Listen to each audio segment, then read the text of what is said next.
Dino Cavalry Bricks. Do. Welcome today, everyone, and today I have a custom build for y'all. So, a long time ago, I made this, AV7 cannon, and today I'm just gonna show it to y'all in an in-depth video. So, for starters, here's a bit of a sense of scale for the thing. The legs are about the same height as just your average clone trooper. Like this Wolfpack trooper from GCC right here. So it's about like a 4 tall at the highest. I based this one off of multiple things when I made it. So, first of all, I based it off of the AV7 cannon in the 501st Battle Pack. Which, here's an image of the AV7 cannon from the 501st Battle Pack next to it, just for reference. I'd say it's about 4 times larger. And then the other thing I based it off of is the actual playset, which wasn't for a lot, but I did use that to A, look at the cannon a little, and B, get like a good idea for what I wanted to do with the seating arrangement. Which now I've mentioned that, I suppose I should just go in depth about it. So we have the seat for operating it. The only asymmetrical part. It's just put on one of the yellow dots on the side that you can clearly see on the original set. There's one on the other side, which I'm using as weapon storage for this guy.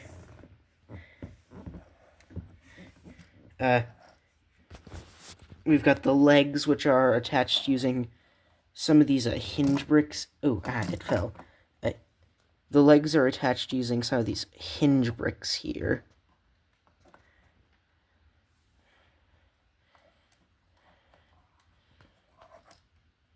And then there's a slight angle to that black base there. You've got the main center of the base then. And then you've got my actual building method for the thing, which is I connected like the plates for the side using these clips on the front here. And they're on the side here. So you can tell there's a gap in between. Hold for a minute, please. Okay, so after fixing that, we can go more in detail about these things. I really tried to base it off of this model the most because it felt really accurate.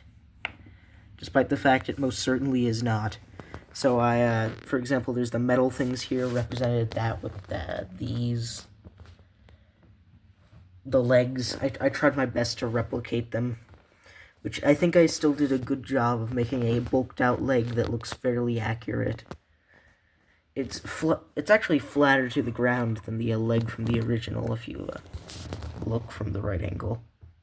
At least it looks so. Another thing I kind of edited is we have the blue missiles, which are accurate to the TV show. I couldn't show you an image because I couldn't edit for the life of me. So now, moving on.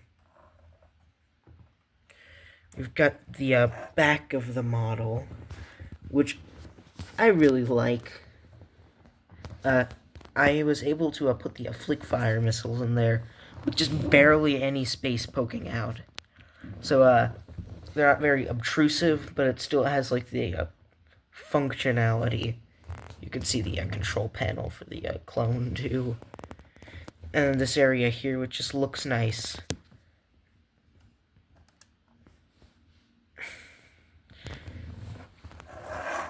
And that's like really the whole thing. If you guys want to know how to build it, essentially just look at it and reverse engineer it. I'll just like kind of rotate around it.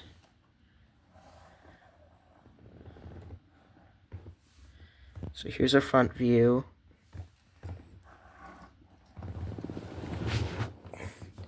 Side view. from this side.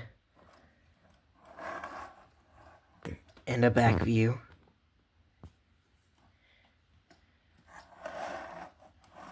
And this angle here. Hold please. So how I connected the actual cannon here is I have this hinge brick that's on the back. You probably saw it. But then I also have this hinge plate, these two hinge plates here, and then I found a way to angle it in such a way. Like, I shockingly got the measurements correct there, but it's angled in such a way where if I just press this down, it's very sturdily connected. Not worried about it breaking. Unlike its ability to stand, because these hinges are not very rigid. If LEGO were to make this an actual set, they would have to find like a different solution for the keeping the legs. It's really the only like major flaw with this design, I'd say. And that's just about everything. Just a few more reference images, or a few more references, and there we go. Goodbye.